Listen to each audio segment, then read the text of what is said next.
E quando há um divórcio litigioso, Flávio, que há esse conflito, como conciliar tudo? Tem jeito de conciliar?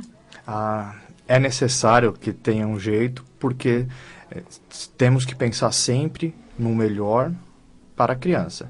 Então, se os pais estão se digladiando em uma ação de divórcio ou outras questões pessoais, o filho ele não pode servir, como bem o Gustavo falou, como instrumento de ataque e de defesa. Essa lei surgiu para isso, tanto que tornou-se obrigatório, assim, ou melhor, como tornou-se regra a guarda compartilhada, sendo que os pais só irão ser afastados desse dever se caso não o queiram de forma expressa, e aí é feito um trabalho com uma equipe...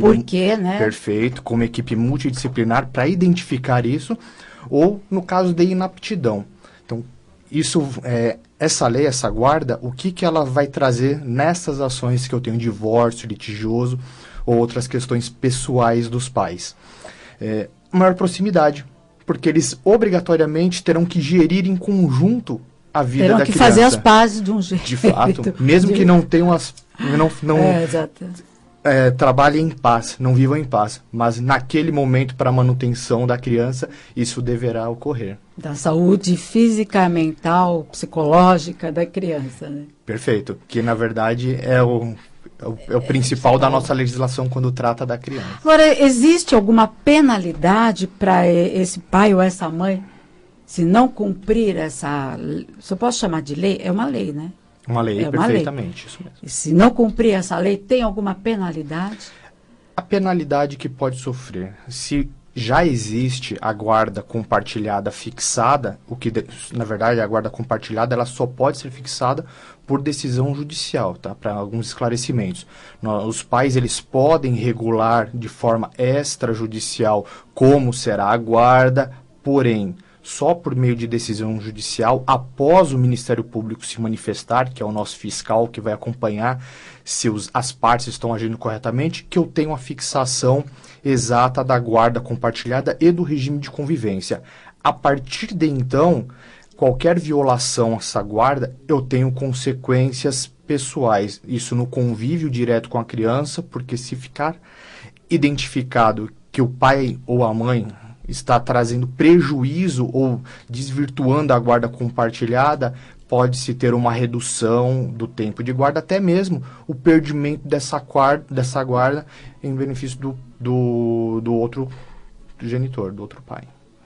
Então, por exemplo, uma criança que almoça e janta na escola, fica em tempo integral, e o pai, por bem queira que essa criança venha almoçar ou jantar com ele.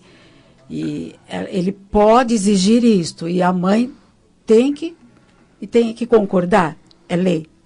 Na verdade, tem que aceitar, é isto? Assim, na verdade, assim, a lei, como o Flávio colocou, a guarda compartilhada vai ser determinada pelo juiz, vai ser regulado ali a convivência. Se os pais, bem assim, acordarem que é o ideal, né, então isso poderá ocorrer, que é o que todos esperamos, né, em prol aí da criança.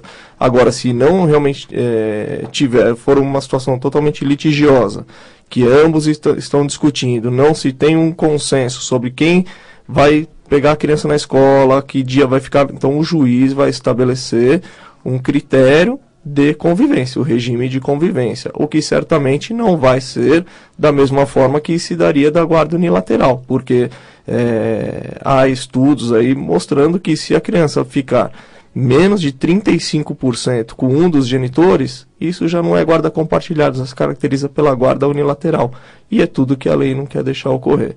Então, sempre busca o melhor entendimento entre os genitores. Se não do convívio deles, mas para conversar sobre a criança, eles vão ter que chegar num consenso.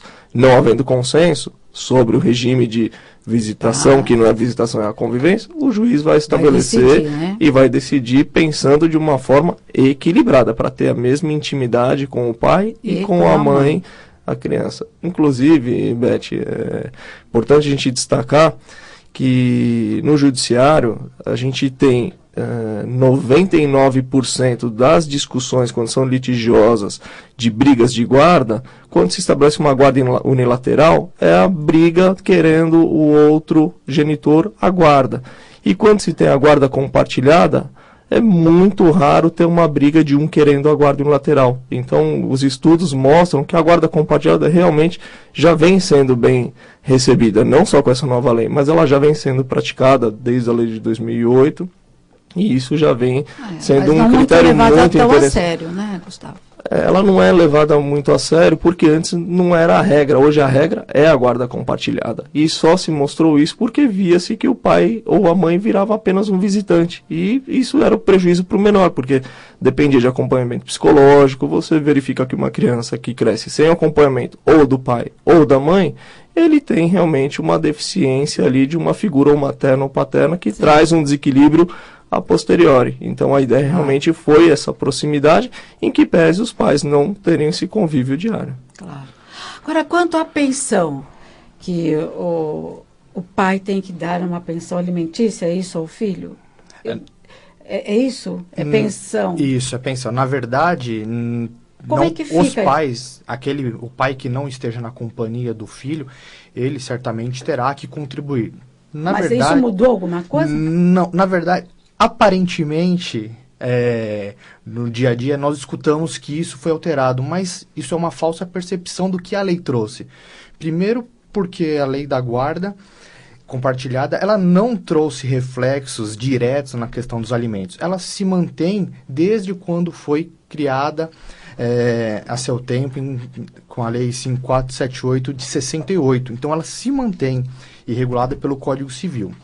Como funciona a situação dos alimentos? Os pais, eles têm obrigação de manter os filhos. Não importa se tem guarda fixada ou se praticam ali uma guarda simultânea, que é a regra dos pais que convivem com o filho.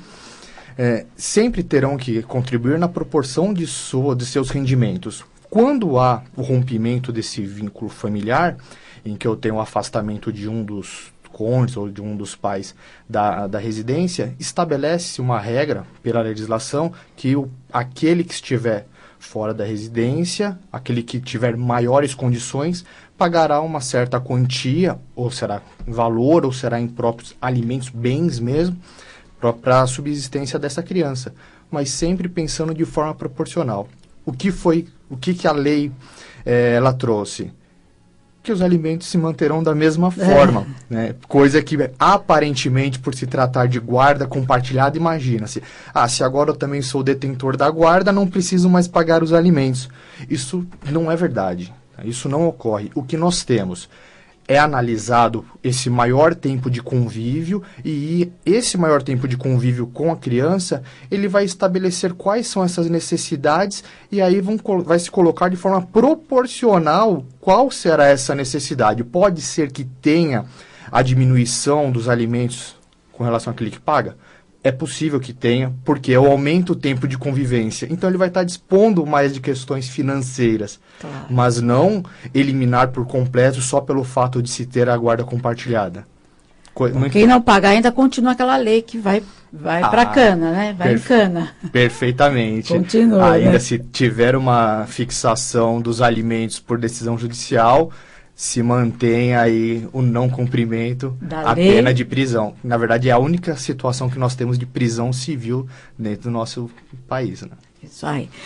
Bom, eu vou ter que dar um intervalinho. Gente, eu vou dar um pequeno intervalo, volto rapidinho, continuando esse super bate-papo aqui, que eu tenho certeza que vocês que estão nos ouvindo querem compartilhar com a gente, ligando, mas tudo isso no próximo bloco. Então, vamos à pausa e até já.